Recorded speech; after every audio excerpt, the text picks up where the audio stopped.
நீங்களா ஆபிரகாம் லிங்கனை கொஞ்சம் படிக்கணும். ஆபிரகாம் லிங்கன் ஏன் தாடி வச்சிருக்காரு யாருக்கா தெரியுமா? ஆபிரகாம் லிங்கன் படம் யாரெல்லாம் பார்த்துருக்கீங்க? பார்த்துருக்கீங்களா? லிங்கன் வந்து தாடி வச்சிருப்பாரு, தெரியுமா உங்களுக்குலாம்? தெரியாது. இன்னைக்கு போய் ஆபிரகாம் லிங்கனை போய் பாருங்க. கிட்டத்தட்ட 200 ஆண்டுகளாக அமெரிக்காவில் மனிதர்கள் அடிமைகளாக இருந்தாங்க. எப்படி இருந்தாங்க? அடிமைனா எப்படி தெரியுமா? உங்களை தூக்கி கொண்டே யாருக்காவது வித்துருவாங்க. யோசிச்சு பாருங்க. இன்னைக்கு உங்கள் வீட்டில் உங்களை பிடிச்சிட்டு போய் பசங்கள்லாம் கைதுங்க. பசங்கன்னா பிள்ளைங்க, பசங்க இந்த பள்ளிக்கூடத்தில் படிக்கிற எல்லாரும் பிள்ளைங்களும் கை தூக்கலாம், தப்பு கிடையாது.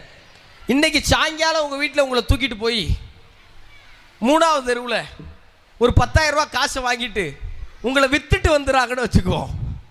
கேவலம் 10,000 ரூபாய்க்கா அப்படின்னு நீங்கள் கேட்கலாம். ஒரு கற்பனைக்கு வித்துட்டு வந்துடுறாங்கன்னு வச்சுக்குவோம். அந்த வீட்டில் உங்களுக்கு ஒரு நேரம் தான் சாப்பாடு. எப்படி? கையறைக்கிடலாம். உங்களுக்கு எத்தனை நேரம் சாப்பாடு? ஒரே ஒரு நேரம் தான் சாப்பாடு. காலையிலேருந்து நைட்டு வரைக்கும் அவங்க சொல்கிற வேலையை பூரா செய்யணும். எதிர்த்து பேசுனா செகிலே பலார்னு அரைவாங்க. நைட்டு தூங்குறது கொசுக்கடி. இப்படி ஒரு வாழ்க்கையை யாராவது கற்பனை பண்ணி பார்க்க முடியுமா? ஆனால் ஆபிரகாம் லிங்கன் அமெரிக்க ஜனாதிபதி ஆகிறதுக்கு முன்னாடி கருப்பின மக்களுக்கு இந்த வாழ்க்கை தான் இருந்தது. அவர் தான் அடிமைத்தனம்னு ஒன்று இருந்ததை ஒழிச்சார்.